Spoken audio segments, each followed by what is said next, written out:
오늘 제목은 미랄은 죽어야 많은 열매를 맺는다라는 그런 제목으로 오늘 말씀을 대언하도록 하겠습니다.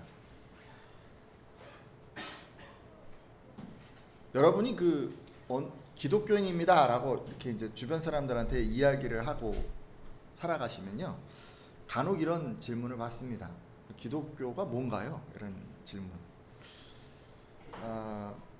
그런 경우에 만약에 그 질문하신 분이 어린 시절에 주일학교를 좀 다녔다거나 아니면 부모님이 신앙생활을 잘 하는 그런 분이라거나 또 주변에 어떤 경로라도 그 기독교인을 만날 그런 기회가 있었던 분들은 설명하기가 그래도 좀 쉽습니다. 이미 그분들이 이 기독교에 대해서 어떤 정보를 가지고 있기 때문입니다.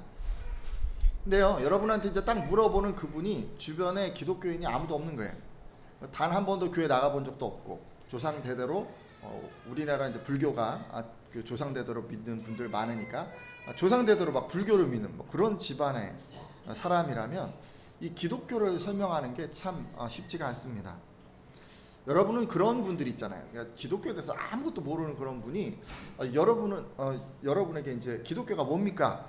당신이 믿는 그 하나님, 그 신앙, 이건 뭔가요? 이렇게 이제 물어보면 뭐라고 설명을 해주시겠습니까? 예수 믿고 구원받는 게 기독교 신앙이라고 말씀해 주십니까? 아니면 하나님 거룩하신 분이고 그분을 믿고 그분을 닮아가는 게 기독교 신앙이라고 이렇게 가르쳐 주시겠습니까? 그러니까 아마도 이제 대부분 사람들에게 있어서 이 사전 지식이 전혀 없는 분들에게 짧고 그리고 분명하게 기독교 신앙을 설명하는 것은 참 쉽지 않은 일이라고 생각을 합니다. 여러분, 오늘은요, 말씀을 통해서 예수님께서는 그렇게 잘 모르는 사람들에게 어떻게 기독교를 설명하셨는지 한번 보려고 합니다. 그래서 이 시간 함께 하시는 분들마다 이 예수님으로부터 기독교 신앙을 잘 전하는 이 방법을 좀 전수받기를 바랍니다. 아울러 예수님을 따르는 제자로서 또 성도로서 우리 안에 부족한 부분은 없는지 돌아보는 그런 시간이 되시기를 바랍니다. 말씀의 배경은요, 여러분 예수님이 이제 3년의 공생애를 거의 다 마치시고 마지막 한 주간을 보낼 때 일입니다. 그러니까 앞선 말씀인 요한복음 12장 12절에서 한 18절까지 말씀을 보면 예수님께서 어린 나귀를 타고 예루살렘 성에 입성하셨습니다. 예수님이 입성하실 때 큰 무리의 사람들이 나와서 저마다 손에 이 종려나무 가지를 들고 호산나 찬송하리로다, 주의 이름으로 오시는 이 곧 이스라엘의 왕이시여 라고 이렇게 크게 외쳤습니다. 이게 얼마 전에 그 나사로를 예수님이 살리셨거든요. 근데 이제 이게 소문이 다 퍼진 거예요. 그래서 사람들이 죽은 사람을 살렸대 그러면서 사람들이 막 저 사람이 바로 하나님께서 보낸 그 구원자인가 봐 막 이렇게 이제 서로 막 사람들이 얘기를 해서 수많은 사람들이 다 이 소문을 전해 듣고 나와서 이렇게 예수님께 이제 환호한 것입니다. 어떻게 보면은 예수님의 그 3년의 공생애 중에서 가장 많은 사람들이 모였고 가장 많은 사람들이 예수님을 메시아라고 생각하고 소리를 지르면서 환호한 어떤 그런 바로 때가 아닌가 이렇게 생각을 해보는데요. 바로 그때 헬라인, 그러니까 지금의 어디 나라일까요? 그리스 나라 사람이 예수님을 찾아왔습니다. 자, 요한복음 12장 20절에서 21절인데 한번 말씀을 읽도록 하겠습니다. 명절에 시작. 명절에 예배하러 올라온 사람 중에 헬라인 몇이 있는데 그들이 갈릴리 베세다 사람 빌립에게 가서 청하여 이르되 선생이여 우리가 예수를 배우고자 하나이다 하니 아멘. 명절이라고 하는데 이게 명절이 언제냐면 그 유대인들 지키는 그 유월절을 이야기합니다. 근데 몇몇의 헬라 사람들, 그러니까 지금 그리스 사람들이 예배하러 왔다고 하네요. 그러니까 헬라에 살고 있는, 그리스에 살고 있는 유대인이라기보다는요, 유대교로 개종한 헬라인이었던 것 같습니다. 일단 이 사람들은 개종하기 전에 어떤 신을 믿었을까요? 아마 모르긴 해도 우리 그리스 로마 신화 여러분 잘 아시잖아요. 친근한 여러 신들의 이름이 나오죠. 제우스가 나오고, 그다음 그 제우스의 부인이 헤라, 바다의 신이 포세이돈, 이런 사람이 아니고 그런 신들, 그죠? 아폴론, 아테나, 아프로디테, 디오니소스, 이런 그 신들. 여러분 들어서 많이 귀에 익숙할 텐데, 근데 그런 신들을 아마 이분이 믿지 않았을까 생각을 해봅니다. 그리고 이 사람은요, 당시 철학자가 누가 있었냐면 소크라테스 아시죠? 플라톤도 아시죠? 플라톤의 제자 누구죠? 아리스토텔레스 아시잖아요. 예? 이런 사람들 다 아시잖아요. 근데 그런 사람들이 지금 막 활동을 하는 그 시대였어요. 예수님이 오신 게 그때 그 바로 뭐 100년도 안 된, 한 얼마 차이가 안 나는. 그러니까 지금 그 사람들의 학문적 가르침을 받은 그런 사람이 바로 이 사람이 아니었을까 싶습니다. 근데 그런 사람들이요, 유대교로 개종해서 유월절을 지키러 예루살렘에 올라왔다가 지금 예수님이라고 하는 분이 막 사람 살리시고 막 사람들이 다 환호하는 이걸 이제 한번 보고 나서는 급기야 이분들이 예수님을 한번 만나봐야겠다라고 생각하고 지금 찾아온 것입니다. 그러니까 우리 같으면 이런 거예요. 상황이 대대로 불교나 무속신앙 가운데 살아가던 어떤 사람이거나 아니면 아주 철저히 이성적이어서 과학과 철학과 논리와 같은 그런 지성만을 믿고 살아가던 그 사람이 하나님을 믿으려고 지금 마음을 잡고 있다가 우연히 예수님이라고 하는 분을 알게 돼서 직접 가르침을 받고자 찾아온 것입니다. 그러자 예수님의 두 제자 빌립과 안드레가 이제 이들을 예수님께 인도하게 되는데요. 자, 그러면 이렇게 찾아온 이 헬라 사람들에게 예수님은 무슨 말씀을 하셨을까요?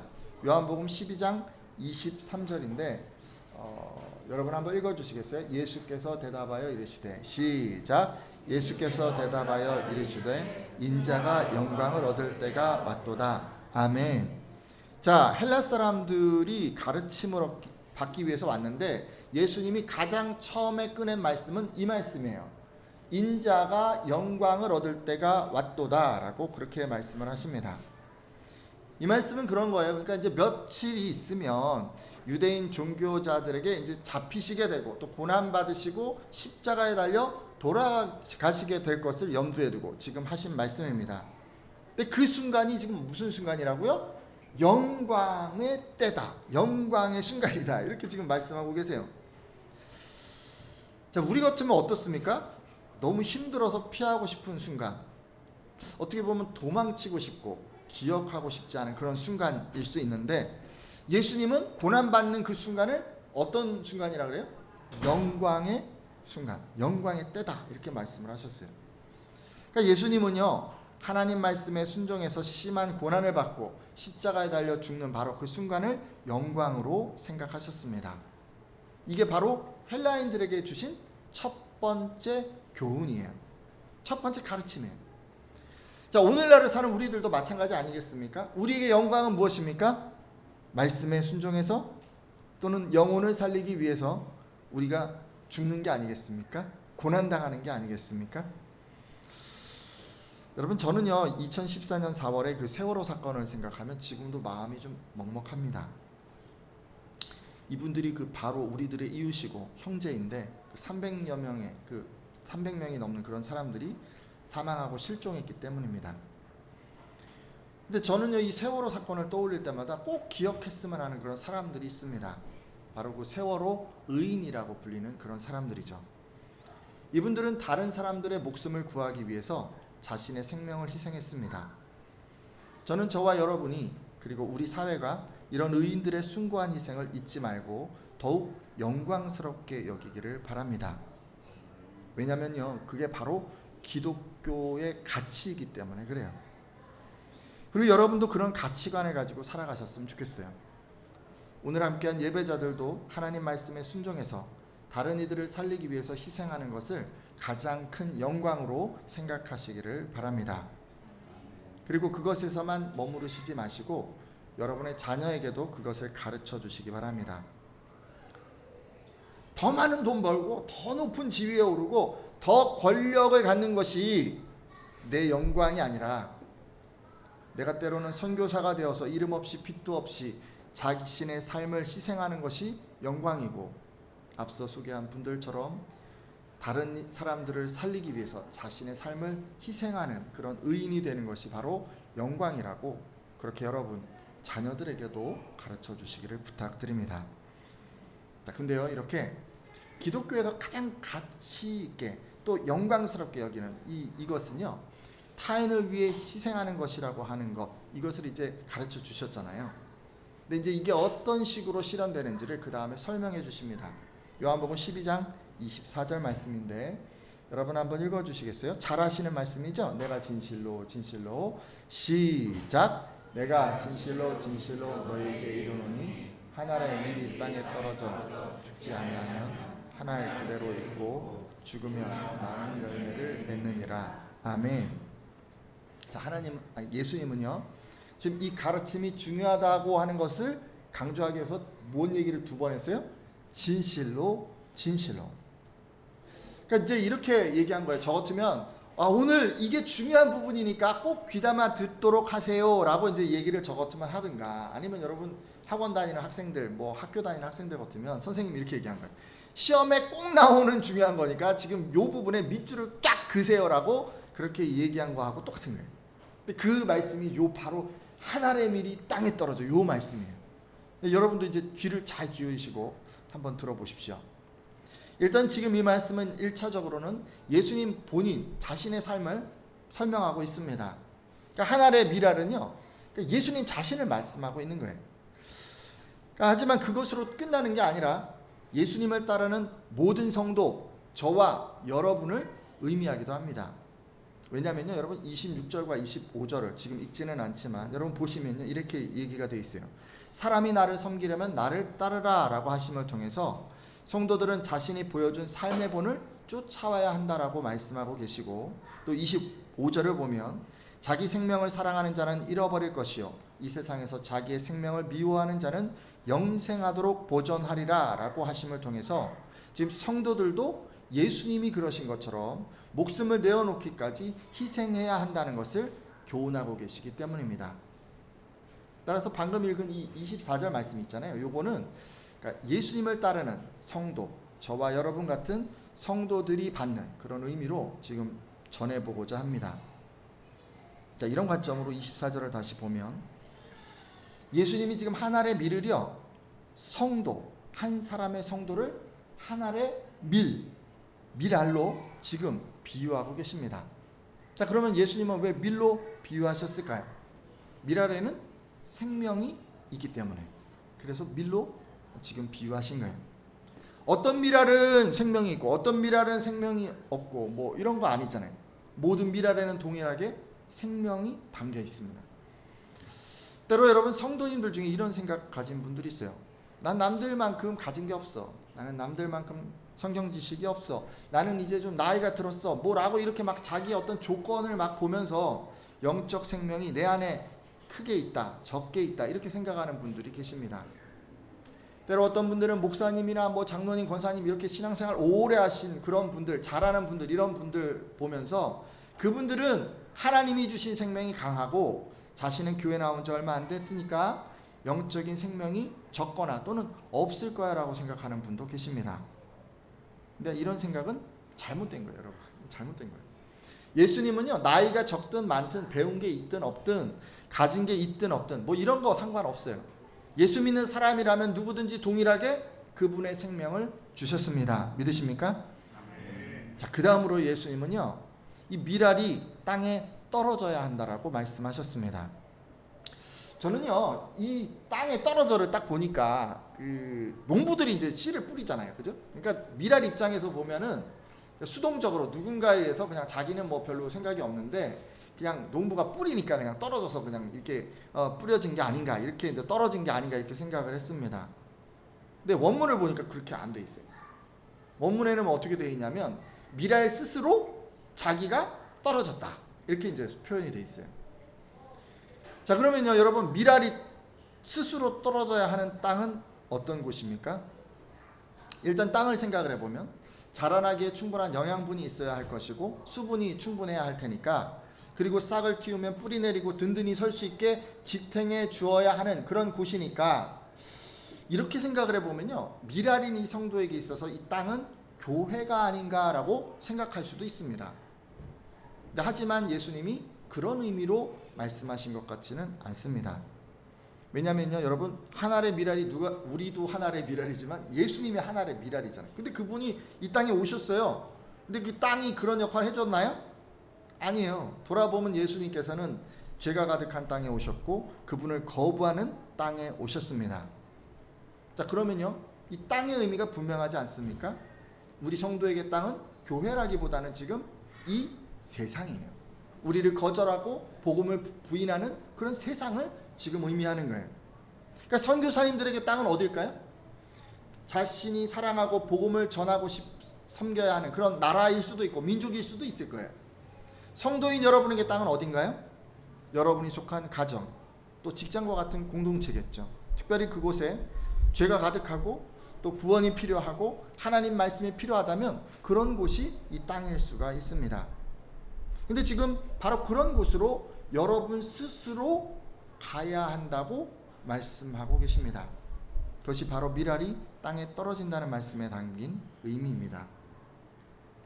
제가 여러분 세상으로 가야 합니다라고 지금 말씀드렸잖아요. 스스로 가야 한다 이렇게 이제 얘기를 했는데 여러분은 뭐 그렇게 생각하시겠죠. 아니 저는 이미 그런 곳에 다 소속돼 있고 맨날 스트레스 받고 안 믿는 사람들 뭐 이상한 사람들 막 짜증나게 하고 막 맨날 막 힘든데 아니 이미 가 있는데 뭘 또 가라고 하십니까? 이렇게 이제 물으실 수 있죠.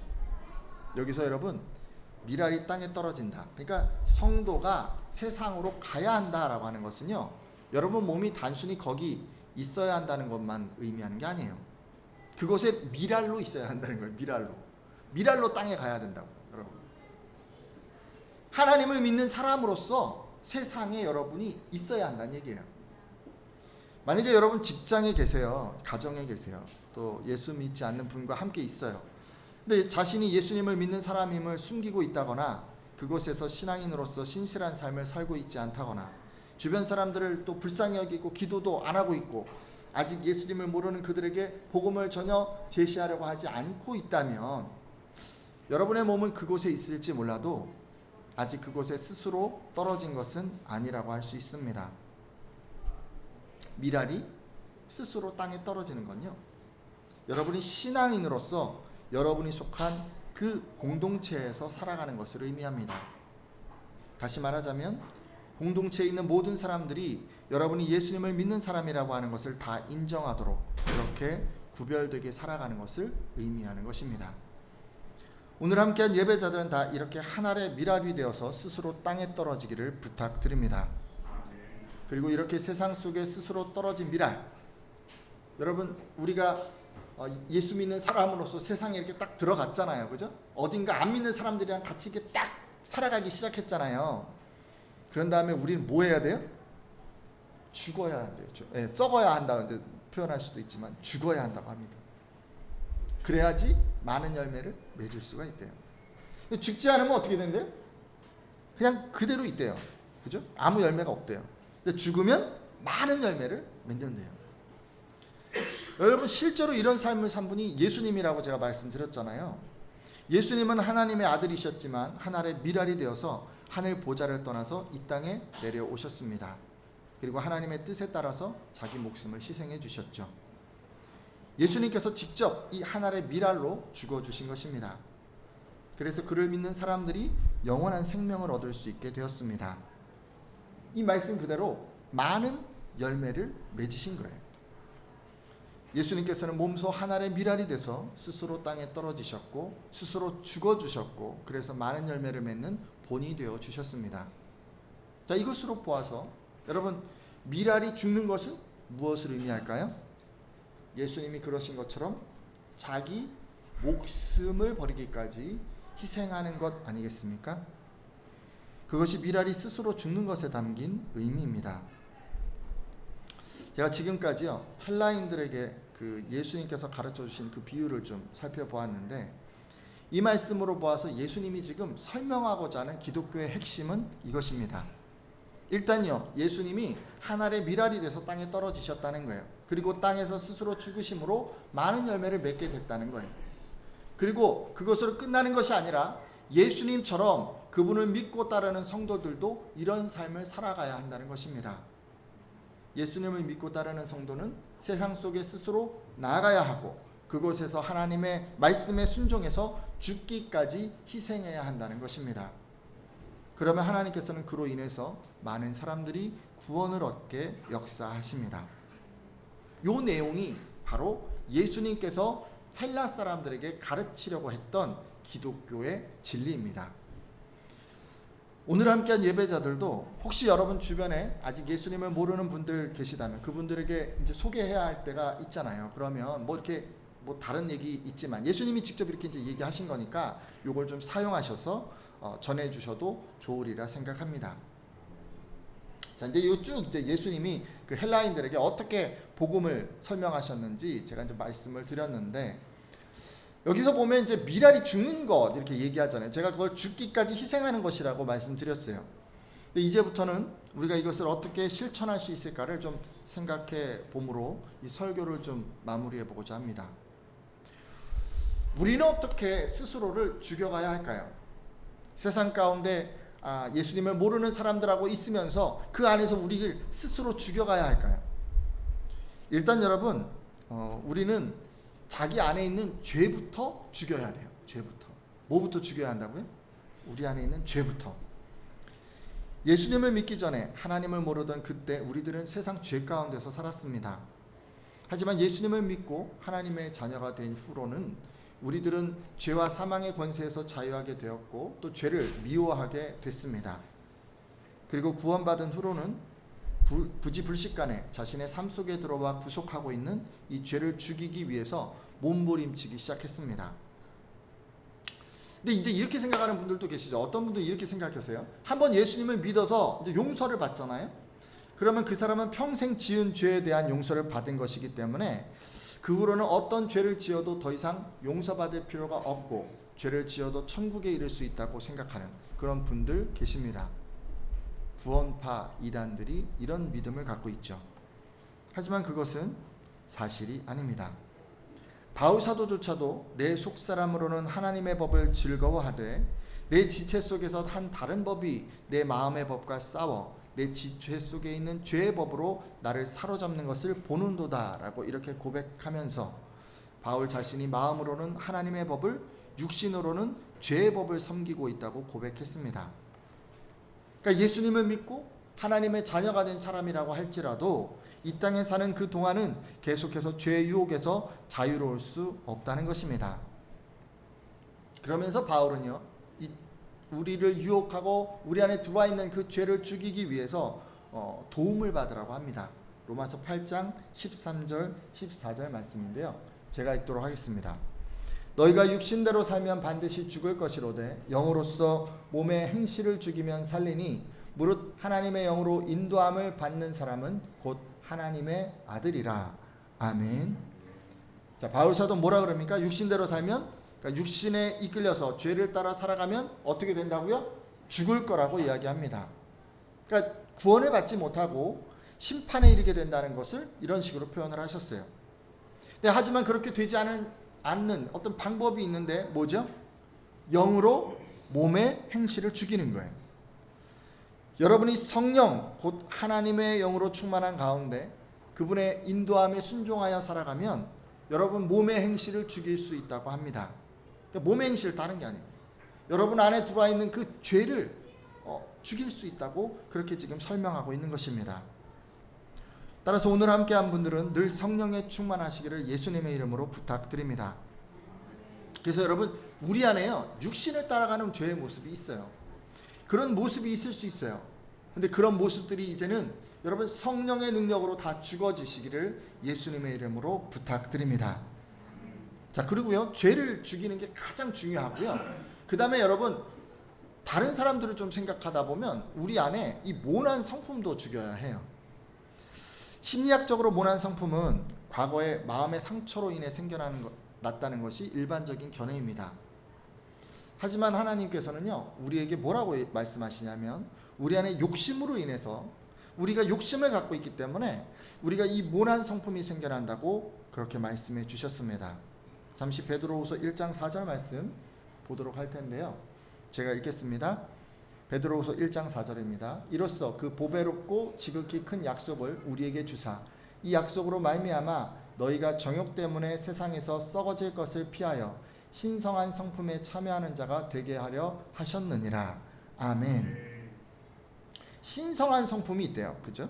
근데 그 신성한 성품 곧 하나님의 성품인데 그 성품에 이르지 못하도록 무엇이 우리를 이끌어 가냐면 정욕이라고 표현되어 있는데요. 우리 안에 있는 어떤 욕심이고 욕망이고 그런 것이 우리를 자꾸 이끌어간다고 그렇게 말하고 있습니다. 그러니까 욕망이, 정욕이, 이런 것이 자꾸 세상에 썩어질 것을 추구하게 해서,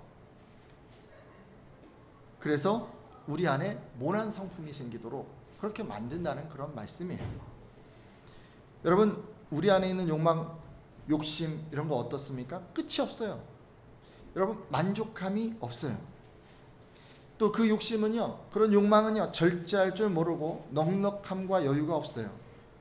사랑을 알지 못하고 인내하지도 못하고 온유할 수도 없어요. 우리가 이 욕심과 그 욕망 때문에 우리는 타인을 인정하지 못하고 믿지도 못하고 또 타인을 위해서 헌신과 희생을 하지 못합니다. 무엇보다 우리 안에 있는 그 욕심 때문에, 그 욕망 때문에 우리는 폭력적으로 변하기도 하고 파괴적인 사람이 되기도 합니다. 그러게 여러분, 우리 안에 있는 이 욕심, 이 욕망은 모난 성품의 근원으로 결국 주변 사람을 고통스럽게 만듭니다. 따라서 우리는요, 이 욕망을, 욕심을 죽여야 하는 거예요. 그래야 예수님의 그 신성한 성품에 우리가 참여할 수가 있는 거예요. 근데 세상은 어떻습니까? 끊임없이 욕망을 가지라고 합니다. 끊임없이 욕심을 가지라고 해요. 세상은 돈에 대해서 욕망을 가지라고 하고 집이나 권력에 대해서 욕망을 가지라고 합니다. 그리고 여러분, 세상에서 성공하고 많은 사람들의 인기를 누리는 것에 대해서 욕망을 가지라고 합니다. 하지만 오늘 함께한 예배자들은 이제 더 이상 그런 것에 귀를 기울이지 마십시오. 그리고 여러분, 마음속으로 한번 들여다보세요. 내가 무슨 욕심과 무슨 욕망을 가지고 내가 이렇게 계속 살아가고 있는가? 내 마음을 가득 채운 그 욕망은 무엇인가? 여러분, 그 욕망을 여러분 버리셔야 합니다. 바로 그게 미랄이 땅에 떨어져 죽는 것이에요. 이게 쉽지가 않아요. 그렇죠? 이게 쉽지가 않습니다. 한 가지 팁을 드릴까요? 우리 안에 뭐든지요, 욕망하는 게 있어요. 뭔가 되고 싶은 게 있고 갖고 싶은 게 있고 쥐고 싶은 게 있어요. 근데 여러분, 그런 거를 내려놓으려면요, 다른 거를 욕망하시면 돼요. 뭘 욕망하시겠어요? 뭘 욕심을 내시겠어요? 하나님을 여러분 바라십시오. 하나님을 사랑하십시오. 세상의 어떤 것보다도 하나님을 사랑하려고 하십시오. 어떻게 하면 되겠어요? 말씀과 찬양과 기도하는 가운데, 여러분, 우리 안에 그 하나님에 대한 사랑이 있는데, 그 사랑이요, 아마 여러분이 그 세상 욕심이 많이 들어와 있다면 그 들어와 있는 것 때문에 그 하나님에 대한 사랑이 요만큼 줄어져 있을 거예요. 근데 지금 제가 무슨 말씀을 드리는 거냐면, 하나님에 대한 사랑을 점점 커지게 만드세요. 점점 커지게. 그래서 그 하나님에 대한 사랑 때문에 그 세상 욕심이 다 조금 줄어들고 찌그러들고, 그래서 결국은 내 마음속에서 이렇게 나가버리도록, 그렇게 여러분 마음속에 하나님에 대한 사랑을 한번 크다하게 한번 만들어 보세요. 어떻게 하면 이렇게 될까요? 사람은요, 함께하는 시간이 많아지면 점점 가까워지는 거예요. 하나님에 대한 사랑도 마찬가지예요. 여러분이 하나님께 시간을 많이 쓰시면 자연히 마음도 커집니다. 하나님에 대한 사랑이요, 어떻게 하면 깊어지냐고요? 시간을 많이 쓰시면 돼요. 시간을 말씀 많이 읽으시면 사랑이 깊어져요. 찬양하고 기도하는 시간 많이 가지시잖아요. 그럼 사랑이 깊어질 수밖에 없어요. 여러분, 하나님께 시간을 많이 드리십시오. 시간을 정해서 말씀을 묵상하고 기도의 자리에 나오고 신실한 사람들과 나눔을 하세요. 여러분, 시간을 많이 쓰세요. 딴 거에 쓰시지 말고 그런 거에 쓰세요. 그러면 하나님에 대한 사랑이 회복되고 그분을 욕망하게 되리라 믿습니다. 여러분, 자연스럽게 세상에서 갖게 된 그 모든 욕심, 욕망, 이런 것들요, 여러분 내려놓으실 수가 있습니다. 무엇보다 여러분, 우리 안에 모난 성품이 있을 수가 있어요. 그것들이 점점 바뀌어집니다. 그리고 어떻게 되는 거예요? 신성한 성품의 사람이 되시는 거예요. 여러분, 이렇게 돼야지 그때 비로소 여러분 주변 사람들이 여러분의 성품을 통해 그리스도를 알아가게 되는 것입니다. 여러분을 통해서 하나님 나라를 경험하게 되는 것입니다. 오늘 함께한 여러분들은 이런 분들 다 되시기를 예수님의 이름으로 부탁드립니다. 끝으로 한 가지만 더 말씀드릴게요. 정말 힘든 거 있어요. 희생하지 못하게 만드는 게 있어요. 지금까지 말씀드린 거, 뭐 성품, 뭐 죄 이런 게 어떤 기본적인 어떤 자질에 관련된 거라면 이제 적극적으로 우리가 누군가를 위해 살아가고 희생하고 봉사해야 되는데 이제 그걸 못하게 만들고 딱 앞에 붙잡고 있는 게 있어요. 그게 뭐냐면은 자기 유익을 구하는 마음이에요. 우리 뭐라고 하죠? 이기심이라고 합니다. 이기심. 우리 유익을 위해서 우리는 맨날 살아가고 우리 유익만 생각하면서 살아가요. 마가복음 12장을 보면요, 한 서기관이 예수님께 나와서 모든 계명 중에 첫째가 무엇입니까? 라고 묻습니다. 그러자 예수님께서는 첫째는 이것이니 이스라엘에 들으라. 주 곧 우리 하나님은 유일한 주시라. 내 마음을 다하고 목숨을 다하고 뜻을 다하고 힘을 다하여 주 너의 하나님을 사랑하라 하신 것이요. 둘째는 이것이니 내 이웃을 내 자신과 같이 사랑하라 하신 것이라. 이보다 더 큰 계명이 없느니라 라고 이렇게 대답해 주셨습니다.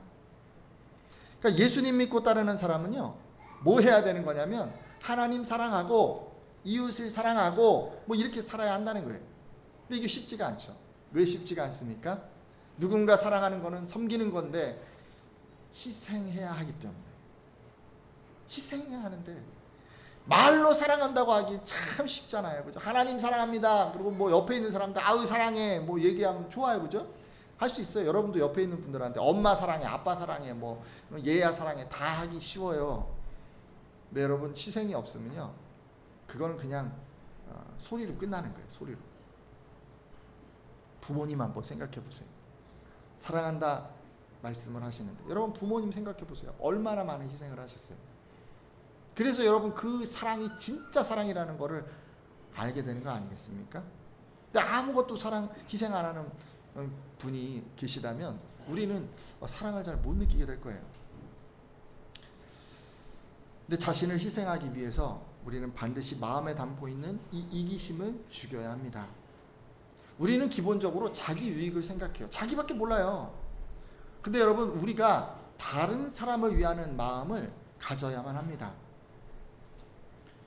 부단히 이기심을 죽인 사람만 여러분 자기를 희생할 수 있습니다. 어떠세요? 여러분의 삶에 하나님과 이웃을 사랑하는 가운데 그들을 위해서 살아가는 그런 어떤 희생의 삶이 있습니까? 만일 여러분이요, 여러분 안에 자기밖에 모르는 그 마음이 있잖아요. 그 마음을 자꾸 죽이고 다른 사람들을 위하는 마음으로 자꾸 바꾸려고 이렇게 노력해 왔다면 아마 지금 여러분은 하나님과 이웃을 위한 삶을 살고 있으리라 믿습니다. 아마 여러분 마음속에는 이런 생각이 있을 거예요. 내가 행복한 것은 다른 사람을 기쁘게 하는 것이다 라고 말이죠. 하나님을 기쁘게 하면은 내가 행복하고 내 옆에 있는 아내, 남편을 기쁘게 하면 그러면 또 내가 행복하고 내 부모를 기쁘게 하고 내 자식을 기쁘게 하면 그게 내가 행복한 거야 라고 여러분 생각하실 것입니다. 그런 생각 갖고 계시죠? 그리고 조금 더 요걸 이제 가족의 범위에서 조금 더 우리가 나가야 하지 않겠습니까? 직장에 갔어요. 여러분 옆에 동료가 있어요. 그 동료가 기뻐야 그 마음이 기뻐야 내가 행복한 거고, 직장 상사, 내 부하 직원이 기뻐야 내가 행복한 거야 라고 생각해서 그들을 기쁘게 하기 위해서 내가 섬겨나가고 내가 조금이라도 희생하는 거, 여러분 그렇게 하고 계시잖아요. 그죠? 근데 그것이요, 지금 하고 이미 계실 텐데 그 마음이, 그 생각이, 그 섬김이 조금 더 넓어지도록, 조금 더 커지도록 여러분 그렇게 좀 만들어 주십시오. 이거 하는 거 저도 뭐 잘 못하는 것 같아요. 제 안에 이기심이 있어요. 제 안에 이기심이 있어요. 저밖에 모르고 제 유익을 위한 그런 마음이 있어서 제가 그런 상황, 그런 순간에서 성령의 인도하심이 있을 때 제가 주저할 때가 있어요. 여러분도 다 마찬가지일 거예요. 여러분도 저처럼 이기심과 싸우고 계시리라 믿습니다. 이기심을 죽여야 하는 거예요. 이기심을 죽여야 우리가 비로소 다른 사람들을 위해서 희생할 수 있는 것입니다. 이제 말씀 마치려고 합니다. 예수님은요, 미라의 비유를 통해서 기독교 신앙은 하나님과 사람을 사랑하되 목숨을 내어주기까지 희생하는 것이라고 가르쳐 주셨습니다. 오늘 함께한 예배자들 가운데 혹시 하나의 미랄로서 살지 못했던 분, 떨어져 죽지 않은 그런 분들 혹시 계십니까? 뭐 그런 분들 안 계시겠지만 혹시라도 이기적인 마음으로 늘 내 것만 아끼고 내 의견만 주장했던 이런 분들 계시다면 돌이켜 주십시오. 이후로는 여러분 가족들에게, 주변 사람들에게 양보하고 또 솔선수범해서 하나님과 또 이웃을 섬겨내겠다고 한번 결단해 주십시오. 혹시 습관적으로 죄에 묶여있는 분 계시다면 기도의 자리에 나아가서 하나님께 성령의 충만을 구하십시오. 그리고 모난 성품으로 주변을 고통스럽게 만든 그런 분 계시다면 그분은 이제 세상의 욕심과 욕망을 버리고 오직 하나님만 더욱 사랑하겠다고 그렇게 결단해 주십시오. 딴 방법 없어요. 말씀 많이 읽고 기도하고 하나님을 많이 묵상하면 그러면 우리 안에 있는 욕심과 욕망이 점점 사라집니다.